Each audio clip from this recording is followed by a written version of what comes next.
అందరికీ నమస్కారం. ఇప్పుడు మనం ఒక సైకో భార్య గురించి తెలుసుకోబోతున్నాం. రాత్రి భర్తను చంపేసి అదే టైంలో పోర్న్ వీడియోస్ చూస్తూ కూడా ఎంజాయ్ చేస్తున్నట్టు కూడా తెలుస్తోంది. చూస్తూనే ఉన్నాం. బ్రేకింగ్ న్యూస్ కూడా ఇది. ఒకసారి టాపిక్ మీద డిస్కస్ చేసే ప్రయత్నం చేద్దాం. ప్రస్తుతం స్టూడియోలో జర్నలిస్ట్ శ్రవణ్ కుమార్ గారు ఉన్నారు. వెల్కమ్ చెప్దాం. హలో సార్, నమస్కారం. నమస్తే అండి.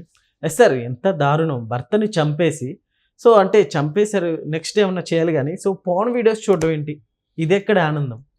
ఈ మధ్యకాలంలో భర్తలని క్రూరంగా పథకం ప్రకారం భార్యలే చంపేటువంటి కథనాలు, సంఘటనలు వరుసగా చూస్తూ ఉన్నాం.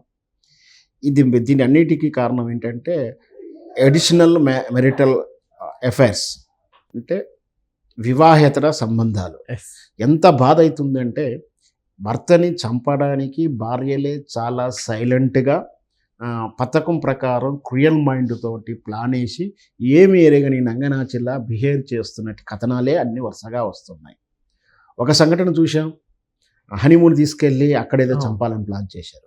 ఇంకో సంఘటన చూసాం, వరంగల్ డాక్టర్ కేసులో సుపారీ ఇచ్చేసి ఒక రోడ్ యాక్సిడెంట్గా క్రియేట్ చేయడానికి ప్లాన్ చేయడం. ఇట్లా రకరకాలు. ఇంకోటి చూసాము, అన్నంలో పెరుగన్నంలో రాత్రి తినే అన్నంలో విషయం కలిపేసింది.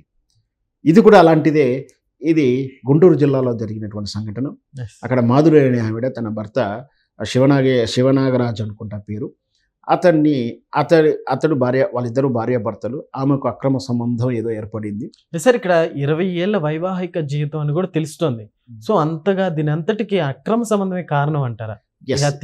ఖచ్చితంగా అండి. ఎందుకంటే వీళ్ళు ఏదో స్త్రీ స్వేచ్ఛ స్వావలంబన ఏదో అంటా ఉన్నారు, కానీ దాని పేరు మీద వాళ్ళు విస్తృతమైనటువంటి ఆలోచనలకు జరుగుతున్నాయి. కొన్ని సంఘటనలు, అన్నిట్లో కాదు, కొన్నిట్లో జరుగుతూ ఉన్నాయి. ఎప్పుడైతే ఈ సోషల్ మీడియా కల్చర్ వచ్చిందో వాళ్ళ ఇండిపెండెన్స్ అని చెప్పేసి ఎవరికి వాళ్ళకు సెల్ ఫోన్లు ఉండడం, ఎవరి అకౌంట్లు వాళ్ళకే ఉండడం, ప్రైవసీ అని చెప్పేసి భార్య ఫోన్లు చూడకపోవడం, ఇట్లాంటి దరిద్రమైన కట్టుబాట్ల మధ్య తను ఒంటరిగా ఫీల్ అయినప్పుడు, ఎవరో పనికిమాలినోడు గెలికినప్పుడు, ఇవన్నీ కూడా ఇట్లా అడిషనల్ అఫైర్కి అలవాటు పడి బోరుగా ఫీల్ అయ్యి గతంలో జరుగుతున్నటువంటివి మనకు కూడా ఉంటే తప్పేం లేదు అని వాళ్ళు కూడా ఈ అడిషనల్ అఫైర్స్ పెట్టుకోవడం, ఇవన్నీ చూస్తూ ఉన్నాం. బహుశా ఇది కూడా అలాంటిదే. తనకున్నటువంటి ప్రియుణ్ణి సహకారం తీసుకొని భర్తకు నిద్రమాత్రలు చంపేసి దిండు పెట్టేసి చంపేసింది. తీరా బహుశా అన్నం తినేటప్పుడు నిద్రమాత్రలు కలిపింది అంటే బహుశా 8-9 ఆ ప్రాంతంలో భోజనం చేస్తారు కాబట్టి ఆ ప్రాంతంలో వేసి ఉండొచ్చు. ఆ నిద్ర మొదలు కలిపి తిన్న తర్వాత ఆయన అయితే నిద్రపోయిన 10-11 ప్రియుని పిలిపించేసింది, చంపేసింది. మెత్త దిండు పెట్టేసి ఒత్తేసి చంపేసింది. ఆ తర్వాత 12 తర్వాత ఏం చేయాలి తెల్లవారిలోపు? మరి అప్పుడు వాళ్ళు పోర్ను చూసుకుంటే ఎంజాయ్ చేశారని చెప్పి ఇంటరాగేషన్లో వాళ్ళే చెప్పారని చెప్పి మన వార్త వింటా ఉన్నాం. అంటే ఎంత కోల్డ్ మర్డర్ అయినా సరే ఇంత బిహేవ్ చేస్తారా? ఇంత సైకోల్లో ఉంటారా? భర్త శవం అక్కడ పెట్టుకొని చేతులు అలా వాళ్ళే చంపి ఆ చంపిన రక్తపంచుల చేతులతోటి ప్రియునితో శృంగారం తాలూకు ఆ వీడియో చూడు. అంటే ఎంత పరప్షన్లో ఉన్నారంటే వీళ్ళు అర్థం చేసుకోవాలి. కూడా చాలా భయంకరంగా ఉంది. చాలా సందర్భాలను చూస్తాం. దొంగతనం జరిగినప్పుడు దొంగ ఇంటికి వచ్చి అన్నం వండుకొని తినడం కానీ, లేదా అక్కడ ఉన్న మందు తాగిపోవడాలు, ఇట్లాంటివి కూడా కొన్ని చూసాం. 2 రోజుల కింద వృద్ధ దంపతులకు ఇంట్లో దాడి చేసి దొంగలు వాళ్ళని కొట్టి పడేసి వాళ్ళ నగలన్నీ తీసుకుపోయి వాళ్ళు మూర్ఛపడిపోతే దొంగలు వెళ్తూ చూసినటువంటి ఆ వృద్ధ దంపతులకు అయ్యో పాపం అని చెప్పి వాళ్ళకు మంచినీళ్ళు తాగి వెళ్ళిపోయారు. వాళ్ళు దొంగతనం చేశారు.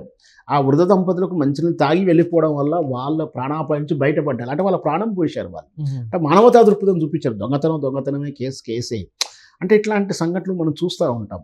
ఇవన్నీ కూడా నేరస్తుల యొక్క బిహేవియర్. ఇక్కడ కూడా ఈ అంటే ఇక్కడ ప్రతి క్రైమ్లో కూడా గెయిన్ ఫర్ రీజన్ ఉంటుంది. గెయిన్ ఫర్ ప్రాపర్టీ, ఆస్తి. అంటే గెయిన్ మనీ అంటే డబ్బుల కోసం చేస్తారు. Gain for satisfaction. ఈ గెయిన్ ఫర్ సాటిస్ఫాక్షన్ అనేది భయంకరమైనది. అంటే తాను అలా చంపితే కానీ తృప్తి పడనేటువంటి విధానాలు ఉంటాయి. ఇది ఇక్కడ ఆస్తి అవసరం లేదు వీళ్ళకు. ఇంకొకటి క్షణికావేశం. అంటే వితౌట్ రీజన్ ఆ ఆవేశంలో ఏం చేస్తున్నామో తెలియ కూడా చంపుతారు. అంటే ప్రతి క్రైమ్లో ఉంటే డబ్బుల ప్రమేయమైన ఉంటుంది, లేదా సాటిస్ఫాక్షన్ అంటే తృప్తి కోసం చేస్తారు. ఏం తృప్తి? భావ కళ్ళల్లో ఆనందం కోసం ఒక ఆయన చంపాడు చూసాం. అంటే అట్లా ఎవరి తృప్తి కోసమో లేదా తన తృప్తి కోసమో వాళ్ళ ఆనందాన్ని, వాళ్ళ సాటిస్ఫాక్షన్ని, వాళ్ళ సమస్యల నుంచి వెళ్ళడానికి చేస్తారు. ఇంకొకటి నేను చెప్పినట్టు క్షణికావేశంలో చేసే తప్పులు. కానీ ఇట్లాంటివి మాత్రం ఇల్లీగల్ కాంట్రాక్ట్స్ మాత్రం పథకం ప్రకారం చేస్తారు. గెయిన్ ఫరే చేశారు వీళ్ళు. గెయిన్ ఫర్ ఏంటంటే ఎక్స్ట్రా రిలేషన్స్ కోసం చేశారు. ఈ తరహా నేరాలు పెరుగుతూ ఉన్నాయి. ఈ నిన్నగాక మళ్ళీ మనం చూసాం కరీంనగర్ ప్రాంతం దగ్గర ఆమె కూడా ఇట్లాగే భర్తను చంపి హార్ట్ అటాక్తో చనిపోయాడని డ్రామా ఆడడం. ఈ డ్రామా ఆడడం చూసారా ఎంత నైస్గా ఉంటుందంటే ఇన్సిడెంట్ జరుగుతుంది, తెల్లవారిలోపు వమ్మో లబో దిబో నా భార్య చనిపోయిన భర్త చనిపోయాడు ఏడుస్తుంటే అబ్బా ఇంతకన్నా సావిత్రులు సక్కుబాయిలు మనకు దొరుకుతారా, వీరనారి మరి దొరికారా అని అనుకుంటుంటాం. ఆ విజువల్స్ కూడా అలాగే ఉంటాయి. నోరంతా నెత్తంతో కొట్టుకుంటూ ఏడుస్తుంటారు. కట్ చేస్తే పోలీసులు రంగప్రవేశం చేయడము, లేదా దగ్గర బంధువులు వచ్చేసి మాకు అనుమానం ఉందని చెప్పడం, లేదా నిన్న మొన్న తాలూకు వీళ్ళ డిస్ప్యూట్స్ నడుస్తుంటాయి కదా భార్యాభర్తల మధ్య అక్రమ సంబంధాల గురించి ఏదో వాళ్ళ మధ్యలో జరిగినప్పుడు నిన్న వీళ్ళ మధ్య ఉన్న స్పర్ధ వల్లనే ఇది జరిగి ఉండొచ్చని ఆ తర్వాత వచ్చిన బంధువులు చెప్పడం, నైబర్ చెప్పడంతో పోలీసులు తమదైన శైలిలో కూపి లాగుతా ఉంటే విషయాలన్నీ బయటపడతా ఉంటాయి. సార్ అసలు ఇవన్నీ చూస్తుంటే సమాజం ఎక్కడికి పోతుంది అంటారు? ఎందుకంటే రీసెంట్ గా మియాపూర్లో వెంట్రుకతో సహా కుక్కర్లో పెట్టి ఉడికించేశారు. అసలు సమాజం ఎక్కడికి పోతుంది? కుక్కర్లో పెట్టిన ఇన్సిడెంట్ భర్త చేసినట్టు. భర్త చేశాడు అంటే ఇక్కడ భర్తలు చేస్తున్నారు, భార్యలు చేస్తున్నారు, అందరూ చేస్తున్నారు. ఇక్కడ అదే ఇప్పుడు ఇవన్నీ చూస్తుంటే మనం చాలా సార్లు చూసాం సోషల్ మీడియా ట్రోల్స్ కూడా జరుగుతున్నాయి, మీమ్స్ కూడా చేస్తున్నారు. పెళ్ళంటేనే యువత భయపడుతున్నారు.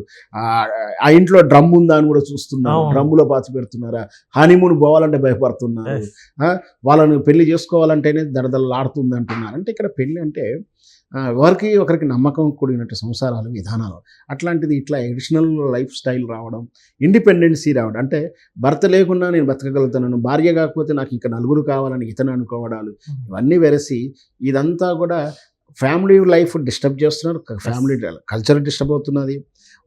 వీళ్ళు నేరం చేసే జైలుకి వెళ్తే వాళ్ళ పిల్లల భవిష్యత్తు ఏంటి, వాళ్ళ అనాథలు కావడం కానీ, వాళ్ళకు గుడ్ పేరెంటింగ్ లేకపోవడం కానీ, వాళ్ళు మళ్ళీ గుడ్ పేరెంటింగ్ లేకపోతే వాళ్ళు నేర ప్రపంచంలోకి వెళ్ళే అవకాశాలు ఉన్నాయి. సమాజంలో ఇప్పుడు ఈరోజు ఏమో మర్డర్ చేసింది, పోలీసులు అరెస్ట్ చేస్తారు, వేరు చేసుకుని 10 రోజులు, నెల రోజులు, 20 రోజులు జైల్లో ఉంటుంది. What next? సమాజం నుంచి బయటకు వచ్చిన తర్వాత సమాజంలో ఉండగలుగుతుందా? అంటే భర్తను చంపిన తర్వాత భర్త ఇంటి వారు కానీ భర్త వాళ్ళు కానీ దగ్గర తీయరు. అంటే మెట్టింటి వాళ్ళు దగ్గర పుట్టింటికి వెళ్ళాలి, పుట్టింటికి వెళితే పుట్టింటి వాళ్ళు రాణిస్తారా? ఒక మర్డర్ చేసినామని రాణిస్తారా? ఈమె రావడం వల్ల వాళ్ళ బ్రదర్స్ ఫ్యామిలీ, వాళ్ళ బ్రదర్స్ అక్కడే ఉంటారు కదా, వాళ్ళు చేరదీయగలుగుతారా? వాళ్ళ తల్లిదండ్రులు చేరదీస్తారా? సమాజంలో పరిస్థితి ఏమిటి? నైబర్హుడ్లో ఎలా బతకగలుగుతుంది? రేపటి నుంచి ఆదాయం ఎలా మాకు? మళ్ళీ ఇన్ని మర్డర్ చేసిన ఆ అక్రమ సంబంధం ఉన్న వ్యక్తి ఏమైనా చేరదీస్తాడా, పెళ్లి చేసుకుంటాడా అంటే లేదు. ఈమెకు వయసు ఎంత, వాళ్ళ అబ్బాయి ఇప్పుడు ఆ అక్రమ సంబంధం పెట్టిన వయసు కుర్రవాడు, వానికి జీవితంలో వాని లైఫ్ స్టైల్ వానికి ఉంటుంది. ఆయన యవ్వనంలో ఉంటే ఆయనకు ఇంకా యవ్వన అంటే అతను వాళ్ళ లవర్ని ఉంటుంది, ఆల్రెడీ ఇంకో లవర్ ఉండవచ్చు, లేదా వాళ్ళే వాళ్ళ తల్లిదండ్రులు చూపించిన పెళ్లి చేసుకోవాలని ఆయన అనుకుంటాడు. ఈ 40 ఏళ్ళ ఉన్న 30 ఏళ్ళ ఉన్న పిల్లల తల్లిని పెళ్లి చేసుకోవడానికి ఇష్టపడదు కానీ వాడుకుంటానికి ఇష్టపడుతుంటారు. సో వెరసి వాళ్ళ జీవితం అంతా అగమ్య గోచరపోయి చివరికి వాళ్ళు కూడా రోడ్డు మీదకి వచ్చో వాళ్ళ బతుకు కూడా ఖరాబ్ అయ్యో, లేదా వాళ్ళు సూసైడ్ చేసుకునే సంఘటనలు చూస్తూ ఉన్నాం. వీటన్నిటికీ కారణం ఈ వస్తున్నటువంటి కల్చర్లో, సోషల్ లైఫ్లో, ఈ సోషల్ మీడియా లైఫ్ చూసి ఇన్ఫ్లుయెన్స్ అయిపోయి జీవితాలను ఖరాబు చేసుకుంటున్నారు. సో దాని మించి అంటే వెనకటి తరంలో ఏంటంటే ఉమ్మడి కుటుంబాలు ఉండడం వల్ల ఇట్లాంటి ఎడిషనల్ అఫైర్స్ పెట్టుకునే అవకాశాలు చాలా తగ్గేది. ఎందుకంటే ఇంటి నిండా అందరూ ఉంటారు కాబట్టి. అదర్వైజ్ లేదు అంటే ఏదైనా సమస్య వస్తే సమస్యను సాల్వ్ చేయడానికి, కౌన్సిలింగ్ చేయడానికి ఇంటి పెద్ద ఉండేవారు. అంటే ఉమ్మడి కుటుంబం లేకపోవడం అక్రమ సంబంధాలు వెలుగాయి, భార్యాభర్తల స్పందన మధ్యలో ఉన్నటువంటి గొడవలకు చెప్పేవాడు లేకపోయి కూడా గొడవలు పెద్దగా అయిపోయి ఇట్లా మర్డర్లు అయ్యే కాడికి వచ్చింది. సో రానున్న సమాజంలో ఇంక ఇన్ని చూడాలని భయం అవుతా ఉంది. Okay sir, thank you.